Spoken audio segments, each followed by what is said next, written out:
the colder months set in, families spend more time indoors and kids spend more time on their screens. Pediatricians say that the real concern is that traditional screen time, whether it's on mobile devices, it's video games, or streaming, it often leads to long stretches of sitting still.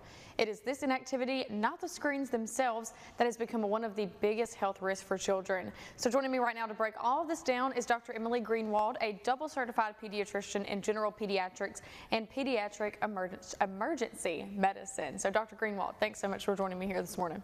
Yeah, thanks for having me.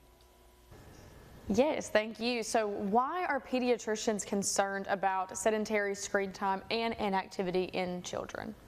Yeah, so it's not really just about the screens themselves, but rather all those moments of misplay, misconnection, mismovement that comes with them. And so we're becoming increasingly concerned.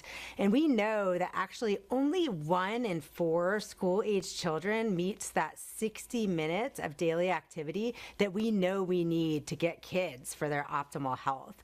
And so as a mom and a pediatrician, I'm finding myself telling families, you've got to find that balance in our modern world that's full of technology to find ways to get in that activity and reach those 60 minutes every day.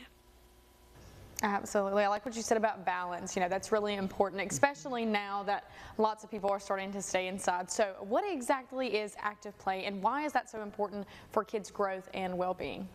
Yeah, so active play first is movement. So you've got to be moving, you've got to be huffing and puffing a bit, and then it should be partnered with connection and smiling.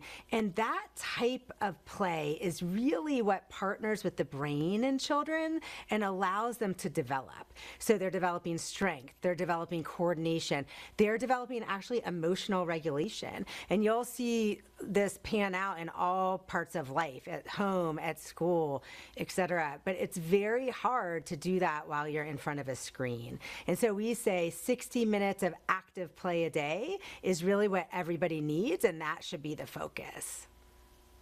Exactly, and 16 minutes is, I'd say, a pretty good time frame. It's not a lot. It's something that everybody can definitely do at least once a day. So if parents are concerned, how can they bring more active play into daily life, especially with these colder months coming?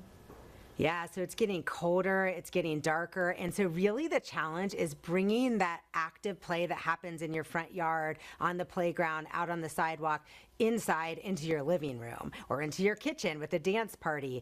So you can do all sorts of things, obstacle courses, and be creative.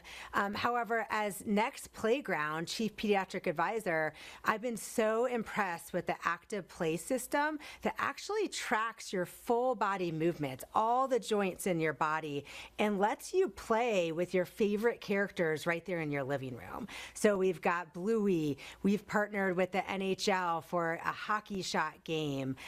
We've got Cookie Monster, all sorts of characters that families love, and now we're up and moving together. And for my own family, this has really transitioned us away from that traditional still tablet time towards active playtime when it's cold. And I myself, I've even learned how to play Zumba, which I never thought I would go out of the house and do, but I'm doing it right there in my own living room and having a blast. So it's really about getting creative and figuring out what works for your family to get those 60 minutes in. Well, speaking of Zumba, I've tried it multiple times, and this just may be what I need to do to really stick with it. But that's super cool. Definitely something that would be great for every family. So if people are interested in these tips and maybe just different things about it, where can they go for more information? Yeah, so as parents, we always like to research what's best, and so please go to nextplayground.com and find out more.